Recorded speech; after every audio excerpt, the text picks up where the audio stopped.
su cerro adorna el socavón, sus entrañas guardan gran fortuna, que son divisas de nuestra nación. Los moragas fueron su destino, fuentes y vetas en labor están, triturando los oros el molino, el patrimonio a sus hijos le dan. Es Marmato, pesebre en la cima, una montaña rica en mineral, Caparosa, Piritas y minas, centro íbero y colonial.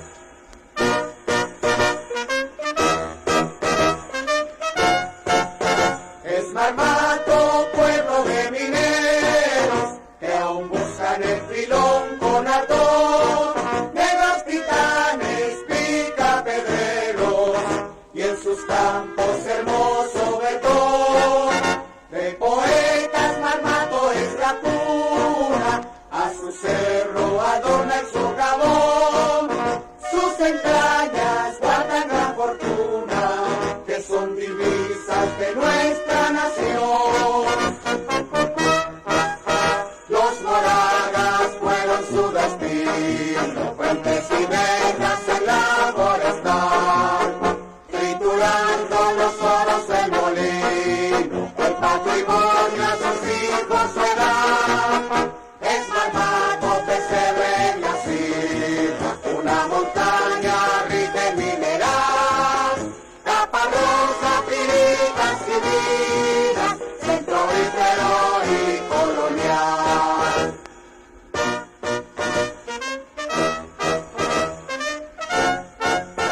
Es Marmato, pueblo de mineros, que aún buscan el filón con ardor, negros titanes, picapedreros, y en sus campos hermoso verdor.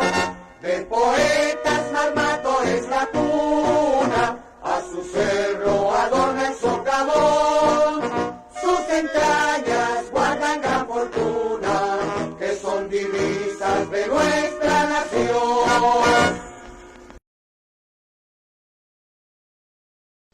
Buenas tardes, muchas gracias por conectarse en el día de hoy. Nos encontramos en la primera sesión de la 9ª cita con la historia, en el marco de la 11ª versión del Encuentro Anual de Marmatólogos.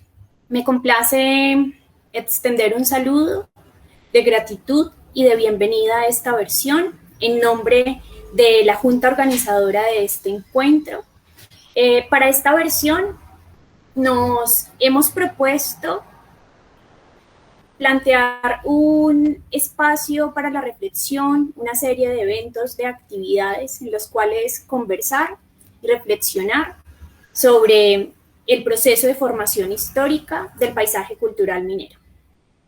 Este proyecto tiene lugar gracias al apoyo de distintas organizaciones del municipio, igualmente gracias al apoyo del Ministerio de Cultura a través de su Programa Nacional de Concertación Cultural. A cada una de las organizaciones queremos extenderle también nuestra gratitud. Esas organizaciones son la Asociación Cívica y Cultural Huellas de Oro, la Asociación de Joyería de Marmato, la Asociación de Mineros Tradicionales de Marmato, Asomitrama, la Corporación para el Desarrollo Social Sostenible de Marmato, el Comité Cívico Prodefensa de Marmato, la Asociación Amigos del Llano, el Comité para el Desarrollo Turístico de Marmato y la Alcaldía Municipal. A todos ellos nuestra gratitud.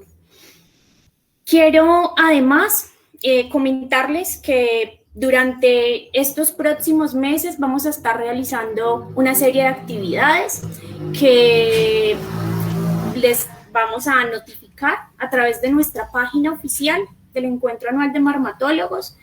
Les voy a nombrar el esquema general. Iniciamos con esta primera sesión de citas con la historia. El próximo mes tendremos el evento central del encuentro. Luego tendremos una actividad que hemos denominado, que se denomina recorrido guiado y de interpretación de los lugares insignia del pueblo.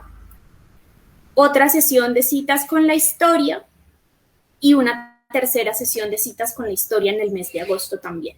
Y finalizaríamos con una noche cultural marmateña, todo lo cual les estaremos comentando. Además, quiero aprovechar esta oportunidad para extender nuestro saludo solidario a todas las familias, las personas marmateñas y que se encuentran en otros lugares por la pérdida de seres queridos y coetáneos a lo largo de este tiempo y estos días tan convulsos. Nuestro saludo solidario y bienvenidos y bienvenidas a esta 11ª versión. Nos quedamos en este encuentro y en esta cita con la historia. Muchas gracias. Gracias, Xiomara. Buena tarde para todas y todos. Como plantea Xiomara, en este encuentro de marmatólogos buscamos la articulación de la academia con la localidad, con la sociedad marmateña, con la sociedad regional y con la acción político y administrativa de sus autoridades. Buscamos narrarnos nosotros y ser tenidos en cuenta como parte del territorio y de su memoria. El propósito entonces de esta 9ª cita con la historia es ir tras las huellas históricas de la conformación del territorio marmateño.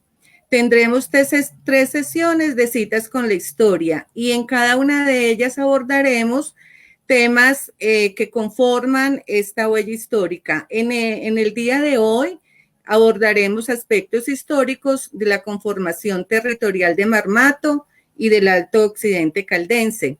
En la segunda sesión de cita con la historia, que es el próximo 7 de agosto, abordaremos el aporte de hombres y mujeres a la historia local, regional y nacional mediante las narrativas sobre 4 personajes oriundos, 3 de ellos de Marmato y una supieña.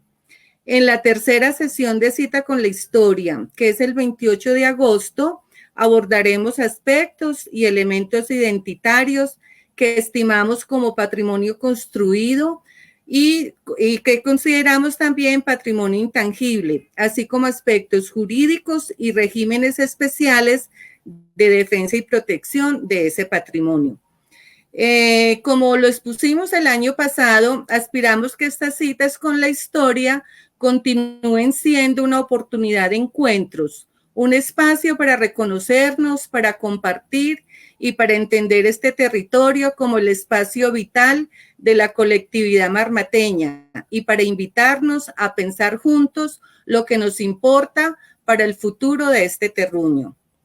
Y en este reconocernos no podemos pasar por alto el momento de estallido social en el que convergen no solamente los impactos negativos del COVID, junto con la pobreza estructural, con las multitudes y múltiples desigualdades y las segregaciones varias que existen, entre muchas otras causas. Y uno de los epicentros de las movilizaciones, recordemos, que ha sido Cali, y no podemos olvidar la importancia que Cali ha tenido en la vida de los marmateños, toda vez que desde los años 50 y 60 del siglo pasado, esta fue una ciudad hacia la que se dio una de las más fuertes migraciones de marmateños. Y ejemplo de ello ha sido la dinámica que durante los últimos 40 años del siglo pasado tuvo la colonia marmateña de Cali en la vida de Marmato. Desde allí, recordemos, nos llegó la salsa, entre muchas otras cosas.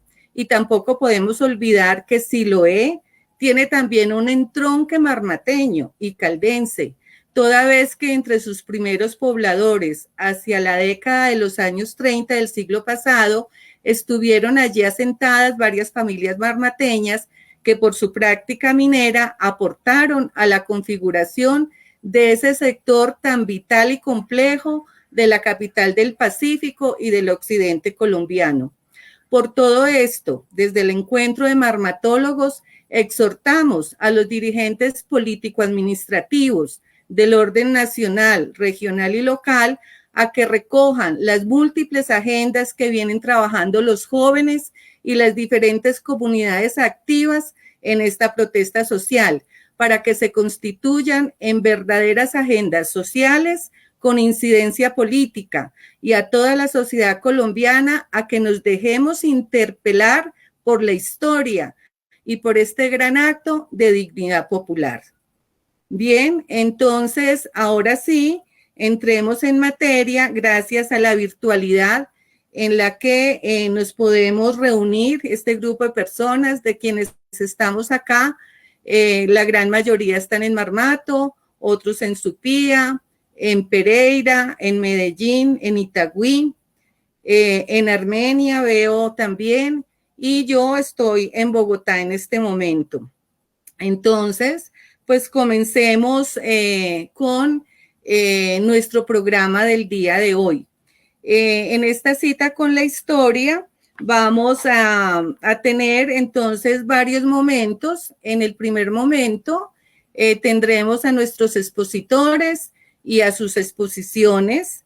En el segundo momento tendremos un coloquio en el que reuniremos las preguntas y las exposiciones o los planteamientos que nos haga el público, y terminaremos con unas conclusiones.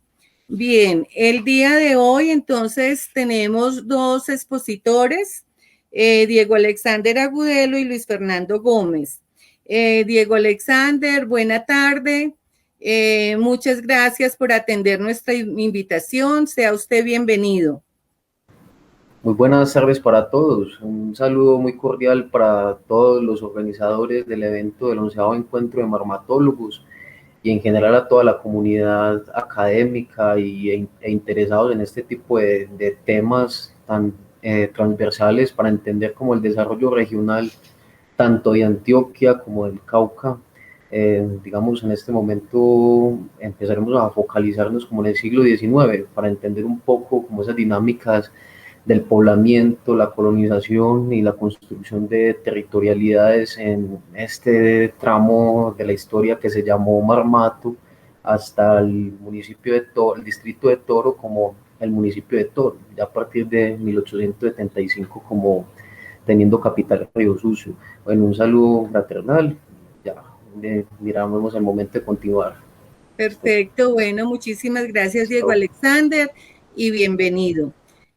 Nuestro segundo expositor es Luis Fernando Gómez Escobar. Luis Fernando, buena tarde, bienvenido. Es un gusto de verdad tenerlo nuevamente en este encuentro de marmatólogos y aquí por primera vez en cita con la historia. Buena tarde, Luis Fernando.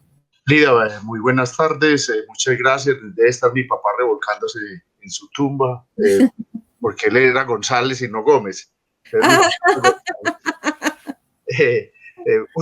De verdad que es un enorme placer estar compartiendo con Diego Alexander, con todos, con Carlos Julio, con Xiomara, con todos los que están conectados.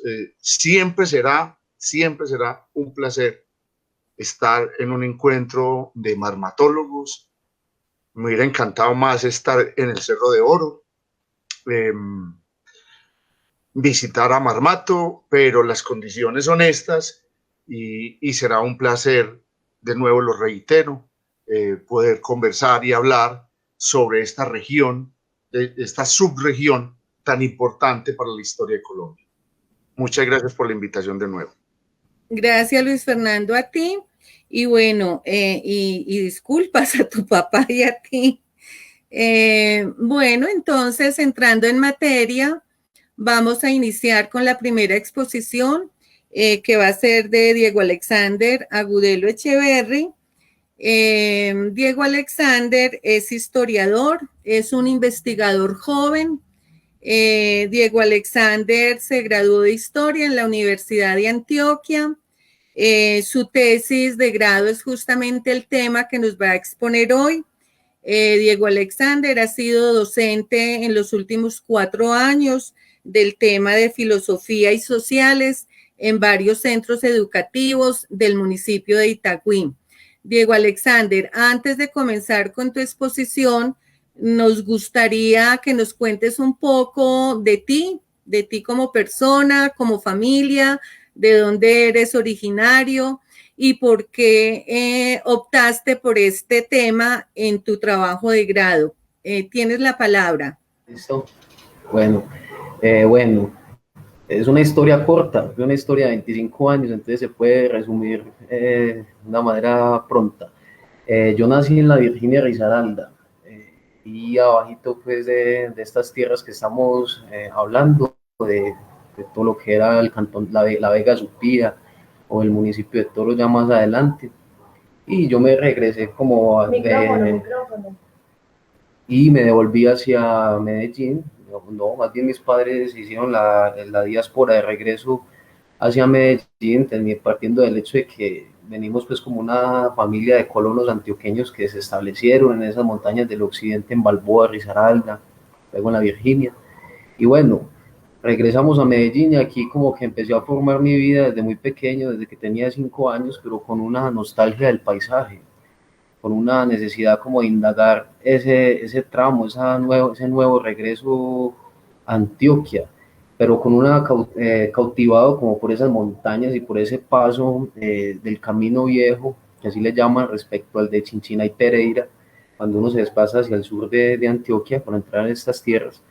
Entonces ese paisaje que sube de la Virginia, Anserma Viejo, o Anserma, pues que habitualmente pues llamado Anserma Viejo, por como aparecen estas registros históricos, y pasando, bueno, Marmato, y ya pues volviendo ya el paso de ir del Cauca y subir por la Pintada. Entonces, la colonización antioqueña, en general, en relación con la existencia de los resguardos indígenas y la apropiación, digamos, de las élites caucanas residentes en este espacio, estas tres como grandes aspectos que confluyen en este mismo territorio me han llevado como a la indagación de esto, que de alguna manera se relaciona fuertemente como con mi pasado, con la familia y con un sinnúmero pues de procesos de expropiación y de violencia que sin duda han construido y han parido la historia desde estos años hasta acá. Entonces básicamente como que es eso, donde expreso como mi interés y la profundidad que me ha llevado a establecer estas preguntas sobre el desarrollo histórico de esta región, en el siglo XIX principalmente.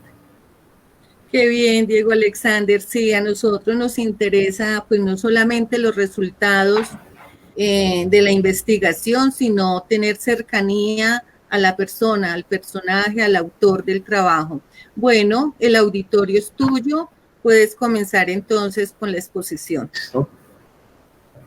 Ok, bueno, ya como he dicho, la territorialidad o el espacio que analicé y que fueron lugar de mis preguntas se establecen en la jurisdicción de lo que llamábamos el municipio de Toro, que se formó en 1863. Sin embargo, la capital en ese momento era en Toro, ¿cierto? Más hacia el sur, ya en las tierras del valle.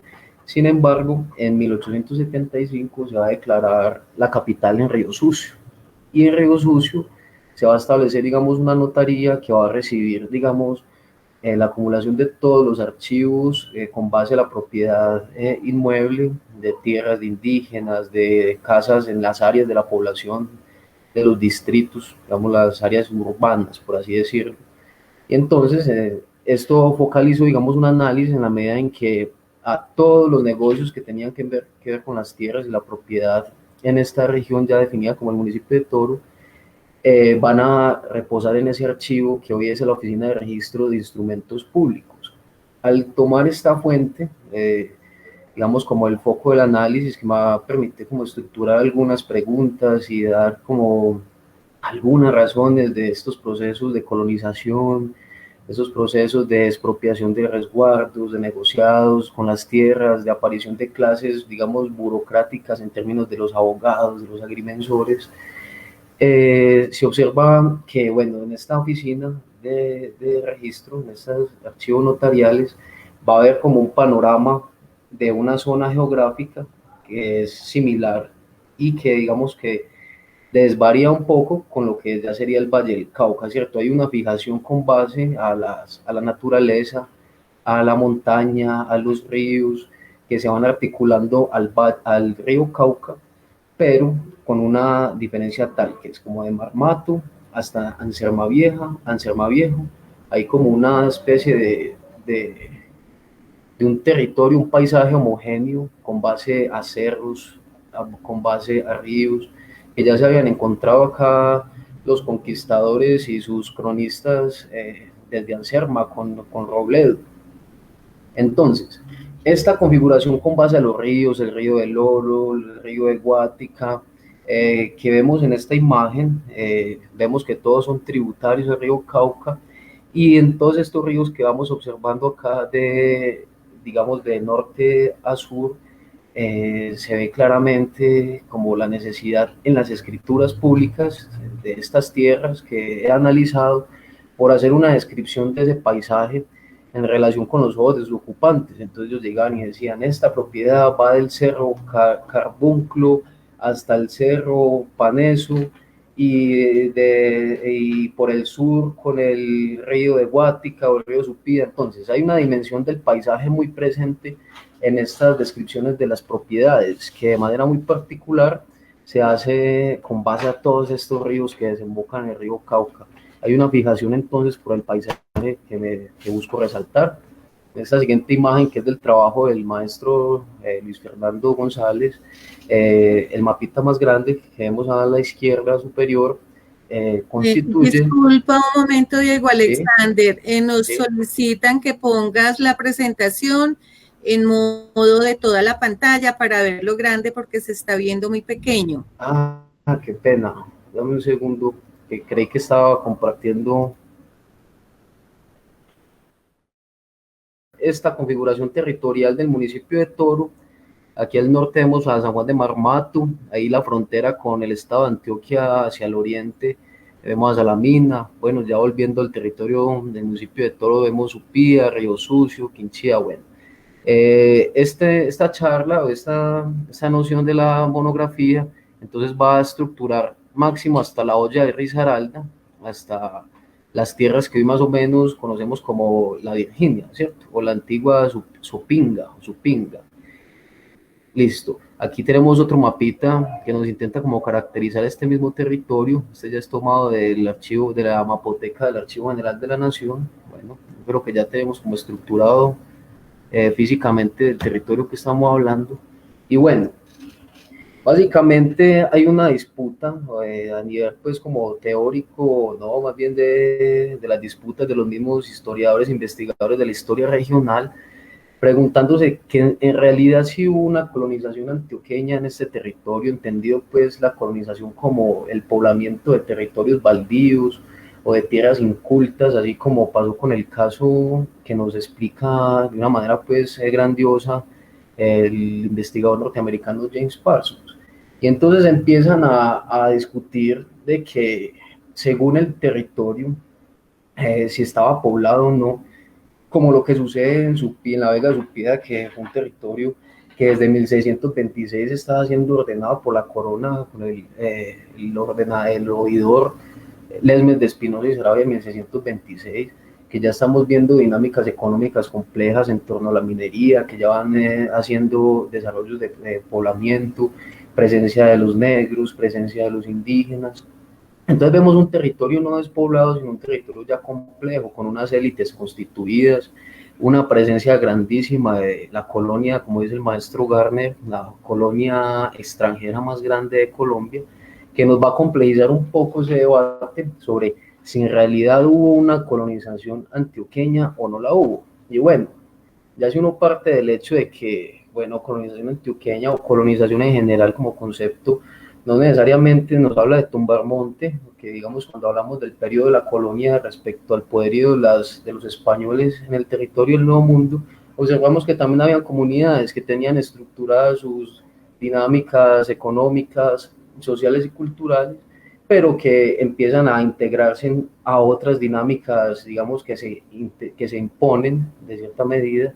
Y entonces yo parto, por ejemplo, de ese hecho para decir que en efecto así hayan unas élites constituidas en este territorio del municipio de Toro, la influencia que más o menos desde mediados del siglo XIX empiezan a tener los pobladores antioqueños en relación con estas tierras de resguardo, como en el caso de La Horaida, territorio en las tierras frías de Río Sucio, que se van a poblar con colonos de Abejorral, colonos de Sonsón, del Carmen, como los Navarro o como los Naranjo, que empiezan como a tener unas dinámicas. Pero bueno, en esta cuestión de la colonización antioqueña en el territorio vemos como varias formas de colonización a como se ha intentado conceptualizar desde los trabajos del maestro Víctor Álvarez, del maestro Rendón, Vélez Rendón, que nos hablan en un momento como de una colonización espontánea. Este es el maestro Ernesto Bar Pinzón, una colonización espontánea dirigida según, digamos, la premisa de las necesidades de la subsistencia, o de un proyecto estatal o dirigido, como ya se ha planteado, pero también aparecen otro tipo de conceptos como la colonización empresarial, que es la que va a tener un papel, digamos, transversal en el flujo colonizador antioqueño hacia las tierras del Alto Occidente. Entonces, vemos que hay unos matices sobre el concepto de la colonización que en efecto vamos a encontrar en el desarrollo económico de estas tierras en relación a esos dos grandes frentes como que rodean este territorio. Entonces, por el noroccidente o el suroccidente antioqueño, vemos todo este fenómeno de la colonización de la concesión Caramanta, de estos empresarios, Gabriel Echeverri, los Santa María y los Uribe, que van a empezar, digamos, una convocatoria para la tierra de colonos pobres, que se van asentando en todos esos territorios de Valparaíso, Támesis, la aldea de Piedras que va a ser Jericó, o el Atillo que va a ser, bueno, Valparaíso, que ya lo llamamos, y bueno, este es un gran bloque que va a influir en esta colonización, y por el oriente, otro gran bloque que es el, digamos, el clásico de la explicación, que es el donde viene la cadena de pueblos con Salamina, Pácora, hasta Manizales.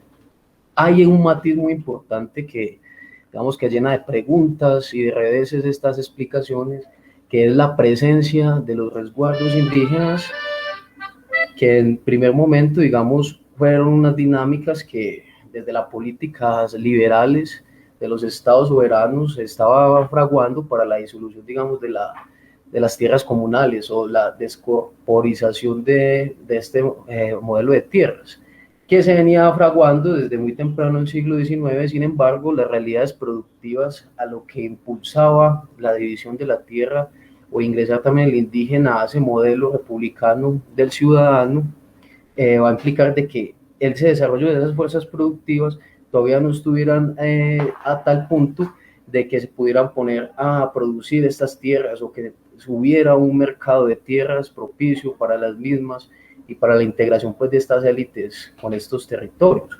Entonces hay que esperar, digamos, un poco, digamos en términos más generales, más o menos hacia los mediados del siglo XIX, los vínculos con el mercado exterior que van teniendo ya este desarrollo de estas capitales o estas futuras capitales de las regiones como Medellín o como Cali. Y bueno, ya empieza todo un fenómeno de desarrollo de estas fuerzas, ya con base a la formación de sociedades comerciales, a la compra, digamos, de tierras en un mercado pues más dinámico que va a suscitar la disolución de estos resguardos. Y bueno, aquí el papel de las élites caucanas, teniendo en cuenta que estamos hablando del Estado Soberano del Cauca, que es un criollato, como lo define el maestro Luis Fernando, criollato compuesto por familias tradicionales, mineras, los Lemus, los Cataño, los Gallo, que luego todas esas familias se van a mezclar o van a hacer relaciones con los extranjeros, alemanes, ingleses, que llegan desde 1825 aproximadamente, que es este gran arrendamiento de tierras por deudas de la independencia que contrajo el Estado, que se les otorgó el poder de las minas de Marmato, de Supía, en un arrendamiento de estas entidades. Bueno, entonces hay un proceso como de mestizaje, un proceso de unión de estas familias con los extranjeros, que de aquí de esta clase, digamos, esta clase de este criollato, empiezan a salir ya varias cosas. Entonces, tenemos varios protagonistas, como el señor Ramón Elías Palau, que es señor de Cartago,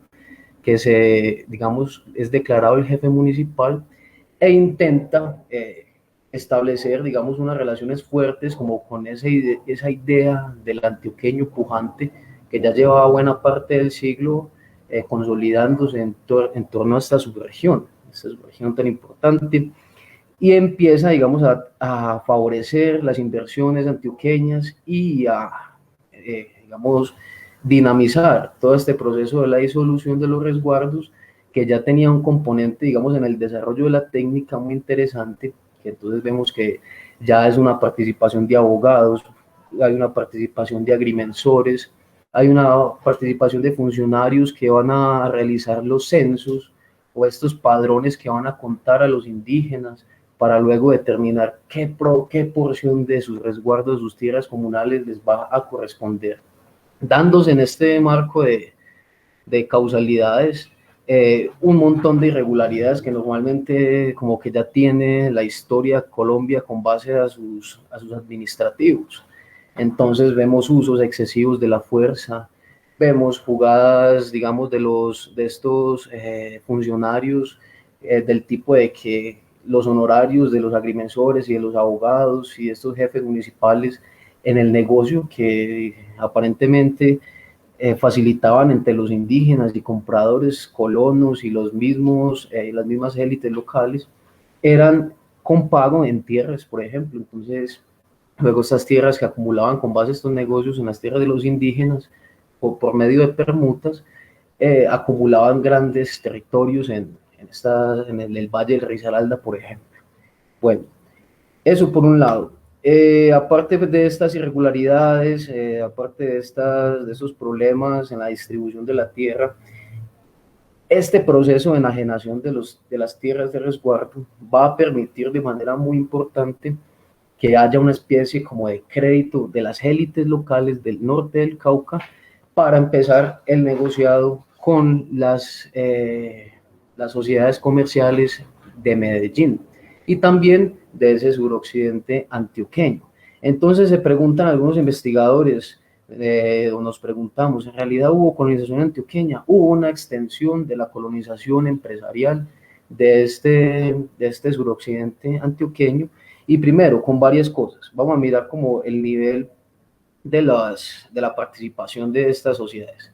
Bueno, me salté un poco esta diapositiva. Esto me parece muy interesante porque digamos que en el análisis, digamos, más sensible que tiene este casuístico, un individuo espectador de esas cotidianidades en esta época de la que hablamos, nos dice o nos sugiere cómo la dinámica económica material que implica todo ese negociado de las tierras anula básicamente la postura ideológica que puede ser antagonista en la tradicional disputa entre liberales y conservadores.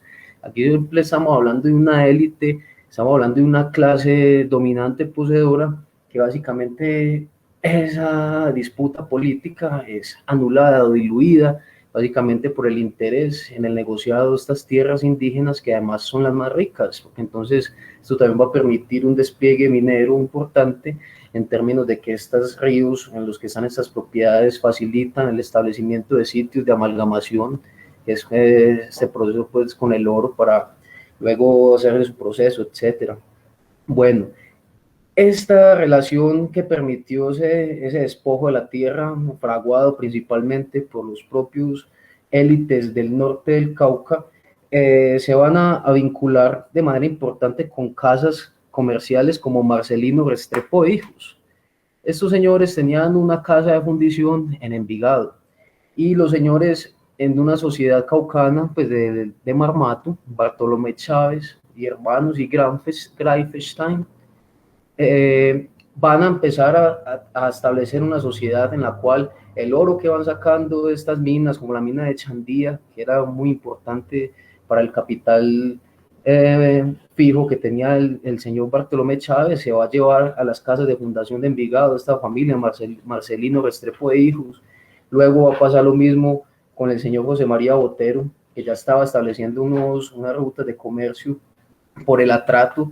También se van a vincular varios mineros de Marmato y de Supía a llevar ese oro a esas casas de fundición de Botero Arango de Hijos, y eso por hablar pues de un renglón ya más de, digamos, un límite superior de la economía en términos de que el comercio internacional para la época se movía en términos del oro, ¿cierto? Entonces, estas casas comerciales estaban ansiosas de captar este oro que salía de estas minas para introducirse de manera más plena en este ámbito como del comercio. Mucho antes, digamos, de este fenómeno, no mucho antes, más o menos a partir de la década de los 60, vemos que los vecinos del norte del Cauca tenían este tipo de opiniones de que, atendiendo a la situación topográfica de este distrito, a su comercio y relaciones exclusivas con los pueblos de Antioquia, y la capacidad en que se hallaron siempre los legisladores y gobernantes que no conocen ni el territorio, ni el carácter, índole y necesidades de sus habitantes, aquí se están refiriendo a la necesidad de nombrar Río Sucio y toda esta zona del norte del estado soberano del Cauca a la administración o bajo la supervisión de Medellín. Luego Manuel Antonio Palau ya nos estaban, en 1864, estaban, digamos, llevando a la administración del estado soberano del Cauca a que esto se concertara, pero obviamente esto fue rechazado inmediatamente por la administración del estado soberano del Cauca. Aquí este fragmentico también nos habla un poco como de esa lucha o de esos conflictos que se dieron en torno a la repartición de estos resguardos indígenas de Cañamomo y Loma Prieta, de Nuestra Señora, la Candelaria de la Montaña, la de las parcialidades del sur, en Quinchía, la parcialidad de Taullo, la parcialidad de Anciarma Viejo, etcétera. Pues esto ya lo hablamos. Seguimos con el tema de la colonización en términos de la penetración de estas sociedades comerciales. Ya dimos un ejemplo en términos del oro y de, digamos, negocios de más alto nivel. Vemos que en la repartición de estos resguardos también se dio un fenómeno amplio de formación de tiendas, de comercio en los distintos distritos, que fungían como mercados en los cuales llegaban los indígenas, llegaban los colonos, llegaban a abastecerse en los obreros de las minas, y bueno, esto generó como una apertura del crédito, ¿verdad? Tenemos unas casas comerciales de Río Sucio y de Supía que van a tener un papel, digamos, que nos va a permitir explicar esta tesis, que vienen más o menos desde 1877, van a tener otro momento en 1878, en el 81, en el 83, de manera precisa. Entonces vemos la casa Díaz y Hermanos del militar conservador Clemente Díaz Morcún y ya Valerio Díaz, sus hermanos, que van a tener un papel, digamos, en el comercio local de Río Sucio de manera muy importante. Y entonces vemos acá, por ejemplo, 1877, el 6 de enero, sí. Por ejemplo, que debe 291 pesos por mercancías Alejandro Tamayo de Medellín. Luego vemos otro ejemplo con Lorenzo Villa de Supía y Wenceslao Rivera, que deben 198 pesos por mercancías e hipotecan un terreno de caña y plátano en Supía, y así por el estilo. Vamos observando otra vez a Lorenzo Villa en el 78, debiendo 1.247 pesos por mercancías, se hipotecan una casa en Anciarma Viejo y una finca con casas y potreros de pará, animales de cría y ceba, etcétera, etcétera. Entonces vemos casas como Arango y Fernández, Baltasar Uribe, Bartolomé Pérez, Benigno Uribe, Botero Arango e Hijos, Echeverri Llano y Cía, que era una sociedad comercial de este propietario Gabriel Echeverri de Caramanta. En fin, entonces aquí vemos una influencia a nivel, digamos, empresarial de los antioqueños, que está vinculado directamente con la disponibilidad de tierras o de capital que les produjo este proceso de apropiación a las élites caucanas, pero que luego van a tener como una dependencia en el abastecimiento de mercancías que van a suscitar, van a facilitar estas sociedades comerciales de Medellín. Otra forma en la que penetraron económicamente los antioqueños en esta región va a ser con base, digamos, a a la compra de las rentas distritales, en este caso la renta aguardiente, que por cierto en Marmato era la más cara. Para 1881, Joaquín Arango de Itagüí compra la renta de aguardiente de Marmato, que eso significa la distribución y el establecimiento incluso de precios en la misma distribución del aguardiente y de la recolección de la caña ya en el nivel de la producción del ciclo de la producción global. Y en 1881 José Arango de Itagüí va a comprar a Marmato, o en la subasta de la renta, porque esto se subastaba este privilegio, por 6.000 pesos. El Río Sucio por 2.080 pesos y la de Supía por 5.224 pesos, un privilegio que se va a extender hasta 1883. Entonces, básicamente en esas dos décadas de los 70 y los 80 estamos viendo una penetración importante de los colonos antioqueños en diferentes participaciones económicas, digamos. Al principio de siglos estaban los colonos que llegaban a vender su fuerza de trabajo en las minas de Marmato, en la administración de las compañías extranjeras, pero no se podían establecer, entonces volvían a sus tierras, a su zona de Jorral, y regresaban por temporadas. Vemos los otros ya que se establecen de una manera más importante en términos de la Oraida, los navarros de Río Sucio y los naranjos. Vemos una colonización también importante dirigida por los Orozco de Támesis, don Pedro Felipe Orozco, que también a mediados del siglo XIX va a intentar ingresar a estas economías del municipio de Toro. Sin embargo, no lo va a lograr hasta que el salamineño Rudecindo Ospina, en la concesión que tenía en la Loma de Belalcázar, se la vende a don Pedro Orozco, y él va a empezar una dinámica de poblamiento muy idéntica a la que hicieron sus pares en el suroccidente antioqueño. En fin, bueno, con esto yo creo o pretendo afirmar de que en efecto sí hubo un proceso de colonización antioqueña, que aún debe ser matizado con base a todos esos procesos de expropiación y de violencia, que sin embargo lo hubo, pero que no son los principales, digamos, causantes, como hace días me dijo un importante investigador, en la crisis de identidad que tienen muchos, digamos, pueblos de esta supuesta frontera entre el sur de Antioquia y el norte del Cauca, que ostensiblemente se ve, entre comillas, opacada por la visión paisa o la visión antioqueña, pero que hay un papel, digamos, muy importante de muchos otros pobladores de otras regiones y subregiones del país. En fin, yo creo que por acá yo puedo ir dejando ya la exposición para empezar a recibir pues como las preguntas que consideren pertinentes. Muchas gracias. Gracias, Diego Alexander. En este momento vamos a entrar entonces a la fase del coloquio, el diálogo con el público que tenemos, pero antes yo quisiera como formularles una pregunta a cada uno de ustedes.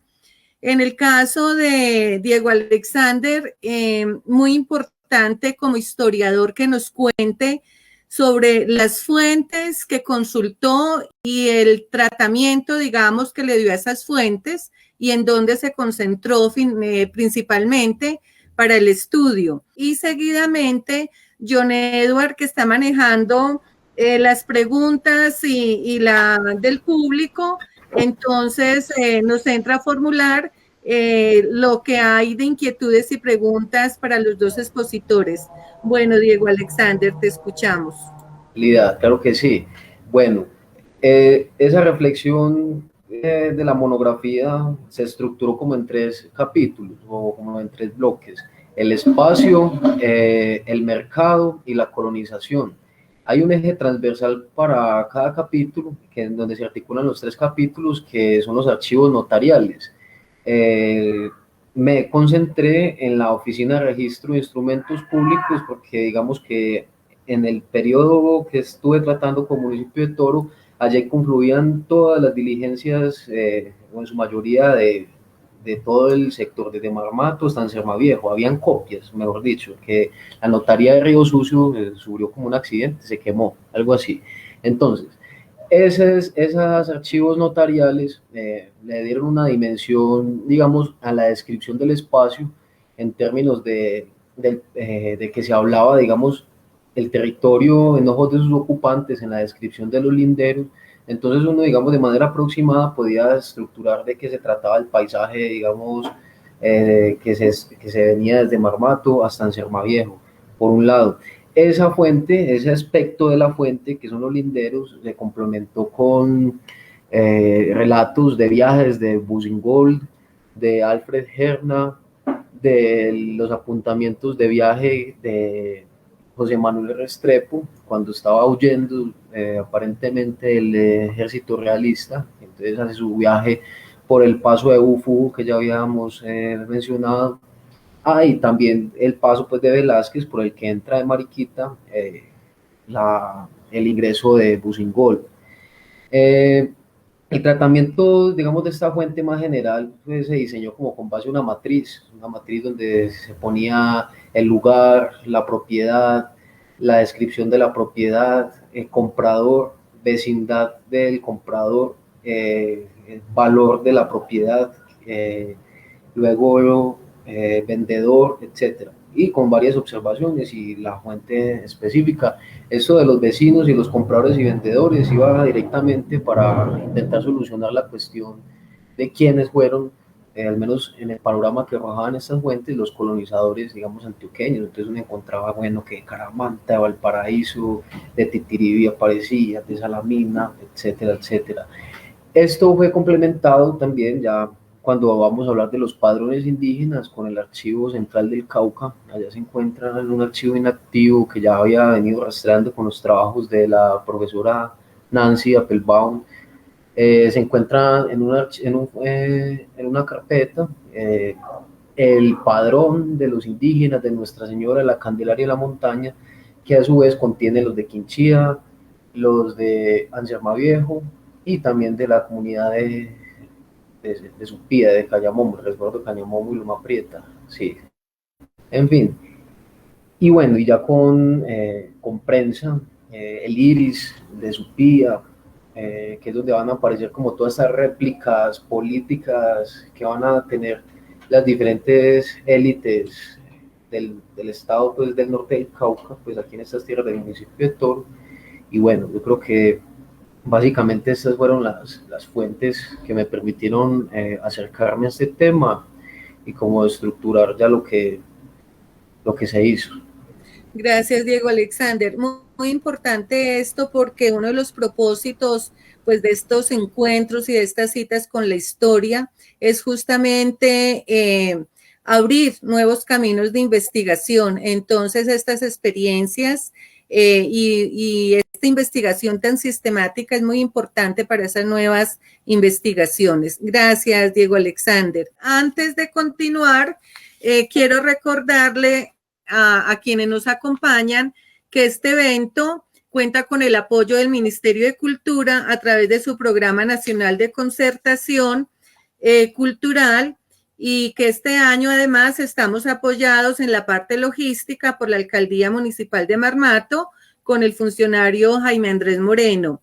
Agradecemos igualmente a las organizaciones que convocan este evento, que como nos lo decía Xiomara en un principio, son la Asociación Cívica y Cultural Huellas de Oro, la Asociación de Joyería de Marmato, la Asociación de Mineros Tradicionales de Marmato, Asomitrama, la Corporación para el Desarrollo Social Sostenible de Marmato, Codesma, el Comité Cívico Pro Defensa de Marmato, la Asociación Amigos del Llano, ANDEL, el Comité para Desarrollo Turístico de Marmato, además de todo el grupo de integrantes de trabajo de este encuentro y pues igualmente los expositores que a lo largo de este 11º encuentro nos van a acompañar y que, como lo decía Luis Fernando, más adelante tendremos unos podcasts en el evento central que ya Xiomara nos indicó las fechas.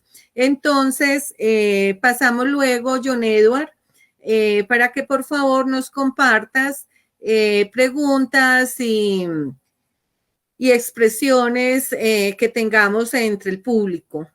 Muchas gracias, Lida, y a todos los que nos están en este momento siguiendo por redes sociales. Agradecerles su participación.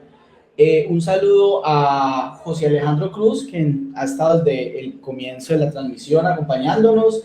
Igualmente, como ya la mencionaron, a Gloria, que desde Miami nos está viendo en este momento.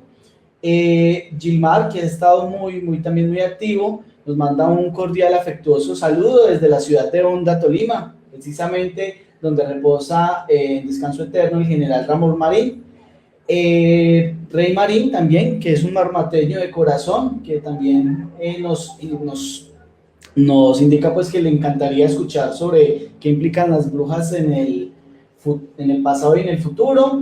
Leonardo Ortiz, también desde Manizales, quien nos saluda. Bernardo Álvarez, un saludo para Bernardo, que nos envía un fuerte abrazo. De igual forma, Mauricio Pardo Rojas nos saluda. Emerson Cruz, también desde la Casa de la Cultura Miguel Ángel Giraldo, ahí apoyándonos también desde la alcaldía. Yolima Lemus, que nos saluda desde Madrid, España, nos manda un saludo y pues nos felicita por el trabajo tan lindo. Marta Lucía Patiño también nos está saludando desde Salento, Quindío, un saludo para ella. Y Isabel Montoya desde Supía nos saluda también. Nancy Elena Ortiz Moreno también nos está saludando desde Marmato, ya está en el llano en estos momentos. Milena Rivas también nos saluda desde Cali. Y Gloria Patricia Cárdenas Gaviria también nos saluda. Y obviamente darle un saludo especial al marmatólogo Gonzaga, ¿cierto? Que su nieta nos saluda, que nos está viendo en este momento. Un saludo muy especial para él. Y bueno, estas son como las preguntas que hay hasta el momento. Voy a leer dos que le hacen a Diego. Gloria le pregunta a Diego, primero lo felicita por la exposición y le solicita si nos cuentas en los archivos transacciones entre indígenas y colonos antioqueños, si encontró algo específicamente sobre ese tema y qué archivos le recomienda, un poco parecida a la pregunta que Lidia le hacía hace algún momento, para rastrear esas relaciones comerciales entre indígenas y colonos antioqueños. Entonces le pregunta a Diego específicamente sobre los archivos, el tema de transacciones entre indígenas y colonos, y también cuando hablaba de la Oficina de Registro de Instrumentos Públicos, pregunta si se refiere a la de Río Sucio y si tuvo dificultades para acceder allí como tal. Esas son como las dos preguntas que le hace a Diego. Aquí hay una que hace Gilmar, pero es para ambos, entonces la podemos hacer ahorita al final. Saludo para Gloria. Y voy a comenzar a contestarle la pregunta sobre las transacciones entre indígenas y colonos. Habían como dos tipos de dominación de esas tierras, como los indivisos y los proindivisos. Los indivisos eran estas tierras de indígenas que todavía no estaban, digamos, bajo los planos, bajo la elaboración de los planos o la agrimensura. Y bueno, a partir de la ley de octubre, la ley 44 de 1873, también se especifica toda una reglamentación para la disolución de estas tierras. Cuando uno ve la relación de esta venta en indivisos, en un primer momento uno lo ve comprando, no principalmente antioqueños, como en un primer periodo, como entre el 76 y el 80, uno ve compras entre las élites locales, digamos Tomás Medina de Guaratica, el coronel Felipe Ortiz de Anciarmaviejo, que es este señor que es tan protagonista en este despojo de las tierras de la parcialidad de resguardo de Tachigui. Entonces, uno ya cuando ve los proindivisos, que ya son estas mismas tierras de los resguardos, que van teniendo varios dueños y van teniendo también mejoras con diferentes cultivos, con casas, etcétera. Ya uno ve que esa transacción entre indígena y colono antioqueño ya no es tan precisa, sino que ya es entre colono antioqueño y el propietario ya de la élite o también pobladores que no necesariamente se reconocen como indígenas en las fuentes. Por ejemplo, algo que no mencioné en la exposición ahora, por ejemplo, los Orozcos de Támesis también se beneficiaron de los remates de las tierras de los resguardos, de don Pedro Orozco, Sandalio. Por ejemplo, don Pedro obtuvo terrenos en los resguardos de Anciarmaviejo en 1876 mediante la compra de acciones de terreno que pudieran corresponderle como cabezas de familia a 27 indígenas del resguardo de Tabullo por un valor de 170 pesos. En 1880, su hermano Sandalio Orozco compró 49 hectáreas de terreno en el paraje La Robada a Nicolás Largo, administrador de la comunidad indígena de la montaña, en 887 pesos. Eso pues como por poner un ejemplo, que tampoco son tan vastos, pero sí hay varios ejemplos y concretos. Bueno, creo que de ahí ya estuvo listo, ya pasando al tema de la Oficina de Registro de Instrumentos Públicos, es una cuestión muy dura el acceso a estos archivos. De hecho, aparte de esta fuente notarial, yo también tenía a la vista los archivos parroquiales, los cuales sí fueron imposible transar este asunto con los sacerdotes que se niegan pues a compartir o a dejar ampliamente estos archivos que son tan importantes para la memoria de la historia de nuestro país y de estas subregiones. En el caso de la Oficina de Registro de Instrumentos Públicos, en realidad fue como un golpe de suerte, porque yo llegué a Río Sucio sin conocer nada más que a unos parientes lejanos, que nunca los había visto, pero tuve la fortuna de conocerlos, y nadie más me conocía. Y en este pueblo y en estos pueblos caldenses se manejan aún como esas cuestiones de usted quién conoce, usted dónde viene, qué apellido es, o ese tipo de cuestiones de estatus que le permiten a ciertas personas moverse más fácilmente. Yo no tenía absolutamente nada de eso. Fue simplemente como por un acto de buena fe de un funcionario de allí, que por cierto no era el que dirigía la oficina, que pude entrar a estos registros. Bueno, eso sería. Gracias, Diego Alexander. Bueno, pues desafortunadamente nos toca ir cerrando la sesión. Gracias también, John Edward, por transmitirnos las preguntas del público. Yo me voy a atrever, como parte de cierre, me voy a atrever a señalar dos, tal vez superficiales, digamos, conclusiones. Y me gustaría mucho que los expositores y los compañeros y compañeras organizadores también del evento me ayuden a estas conclusiones. Yo diría que, en primer lugar, las dos intervenciones que hemos escuchado nos aportan diferentes argumentos investigativos sobre las interacciones entre las particularidades que han aportado o han incidido en la conformación de los territorios que conforman el occidente caldense.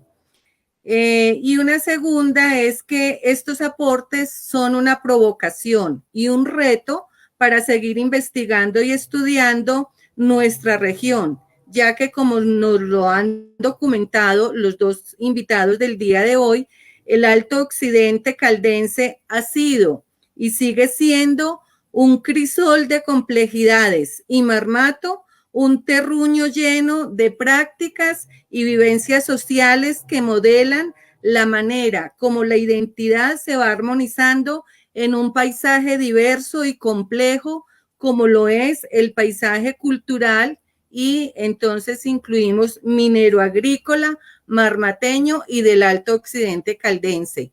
Me gustaría entonces, si nuestros expositores me colaboran en redondear estas conclusiones, o Carlos, los compañeros que están en la mesa, y vamos cerrando entonces la actividad del día de hoy. ¿Alguno de ustedes tiene algún otro aporte? Carlos, Colonia, Juan Carlos. Bueno, antes igualmente habían dos preguntas del público que quiero también responder, y es que alguien preguntaba sobre el tema de la brujería y entonces quiero contarles que en el próximo evento, que es el evento central de Marmatólogos, que es el 17 de julio, se va a tratar el tema de la brujería desde diferentes, digamos, ámbitos.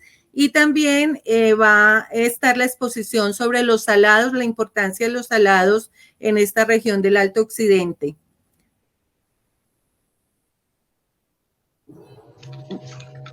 Muy bien, no, yo simplemente, Lida, muchas gracias. Pido disculpas si me emociono demasiado y me apasiono en estos temas. invitar a todo el grupo, al colectivo, a Carlos Julio, a todo el colectivo que está, a ti misma, Lida, a no desfallecer con el tema del encuentro de marmatólogos. Yo creo que el encuentro de la palabra en Río Sucio, el encuentro de marmatólogos en Marmato, son espacios y escenarios fundamentales para poder seguir reflexionando, como lo he puesto en el Facebook, nuestras provincias, nuestras regiones. Creo que tenemos no solo un pasado, sino un futuro fundamental que tenemos que resignificar, y en la coyuntura actual del estallido social, todavía con mayor razón, el término resignificar es clave. Y en ese proceso de resignificación, la investigación histórica es un aporte crucial, fundamental, para construir los nuevos relatos que requieren la complejidad y los conflictos de nuestra sociedad. Conflictos no resueltos, conflictos que se ocultaron, conflictos a los que se le quiere dar mala respuesta. Y ahí es clave una reflexión histórica, una nueva narrativa y una nueva construcción simbólica para nuestros pueblos. Así es, Luis Fernando. Diego Alexander iba a intervenir y luego le damos la palabra a Carlos Julio, que está pidiendo también la palabra. Sin duda, como mencionó el maestro, los procesos de resignificación de todo nuestro espacio colombiano en general es una tarea vital para este momento y para el futuro, pues, de la reflexión de los jóvenes en adelante, que también tiene que ser juiciosa en términos de la historia, de la sociología, de la antropología, siempre intentando también como traer a ese ausente al presente, ese problema de Leicón, de estos abusos contra la cultura, una cultura que es de acá, de los indios, de las diferentes lenguas. El problema a que nos ha llevado el modelo también capitalista mundial en términos de llevar a que la naturaleza esté llena de estragos, con la suplantación de estos cultivos, en estas economías extractivistas. Y muy interesante que aquí se puede plantear también una pregunta en esa tensión entre la economía minera y la economía agrícola como un foco de análisis para todos estos conflictos que hemos venido tratando en términos del despojo de los resguardos, en términos de la colonización, en términos de estos distritos urbanos, de esa configuración en torno a esos procesos económicos. En fin, y bueno, ya por último, darles un agradecimiento y quisiera también seguir muy de cerca todos estos procesos que se den a nivel de eventos, donde la palabra tenga pues un papel importante en estas discusiones frente a las contradicciones tan crueles que ha tenido estas élites con la concepción de los pueblos explotados, de los indígenas, que aún en nuestro pueblo colombiano no se ha podido entender esa mirada incógnita del indígena, no se ha podido comprender las miradas cabizbajas, tristes, que lo que están plasmando básicamente es un reclamo histórico de cientos de años y que debe ser de alguna manera exorcizada con la comprensión de la cultura, la historia y la poesía además. Bueno, eso era todo. Muchas gracias a todos. Gracias, Diego Alexander. Carlos Julio, tienes la palabra. Gracias, Lida. Por favor, discúlpenme, profesores Luis Fernando y Diego, que como estaba siguiendo la transmisión por Facebook Live, ahí hay un retraso de 30 segundos y cuando me di cuenta que me estaban llamando, pues ya ustedes me imagino que hacía mucho rato que lo habían hecho, así que por favor disculpen, y a la audiencia que nos está siguiendo por estos baches que derivan de la tecnología, pero que pues no permiten que trabajemos de manera completamente sincrónica, así que bueno, pueden existir estos problemas.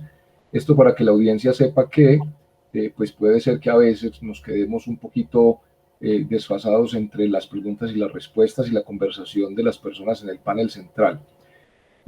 Muy agradecido, Lida del Carmen preguntaba por conclusiones, pues yo diría que una gran conclusión de este conversatorio con los profesores Luis Fernando y Diego Alexander ya ellos mismos lo dijeron, la importancia de escribir la historia desde una perspectiva del poblamiento, de los pobladores, ¿cierto? Dejar de seguir contando esas historias que, digamos, dentro de la disciplina historiográfica se habla de historias desde arriba, ¿no? Desde las élites o desde los grandes próceres, supuestamente. Estas historias heroicas, o que a veces los teóricos llaman historias de bronce, que tienen que ver con estas, ¿cómo lo llamamos? Con estas estatuas que les levantamos a los próceres de la independencia o a los próceres de la supuesta conquista española, que en realidad fue una invasión, por supuesto.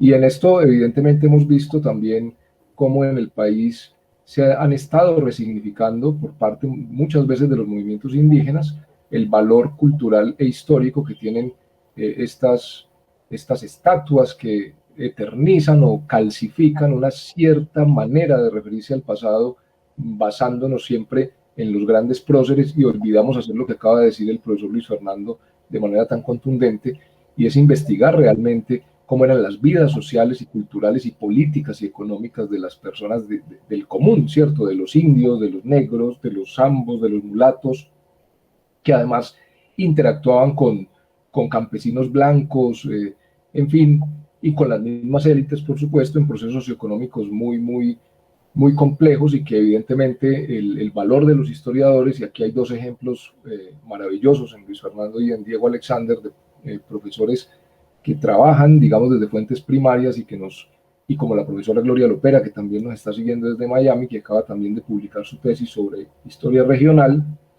que la tendremos además en el encuentro anual de marmatólogos, en el evento central del encuentro anual de marmatólogos, que aprovecho a todos y todas para invitarlos de una vez, que será el próximo sábado 17 de julio, de las 2 de la tarde en adelante, y vamos a tener no solamente a la profesora Gloria Lopera hablándonos un poco no propiamente de la totalidad del trabajo que acaba de terminar, sino básicamente de algunos elementos de archivo que tienen que ver sobre todo con censos de 1871, que ella le encuentra un valor muy interesante a estos censos y que han sido poco trabajados. Por lo tanto ella nos va a ofrecer una interpretación de la información que hay allí, y esto va a ser pues muy interesante.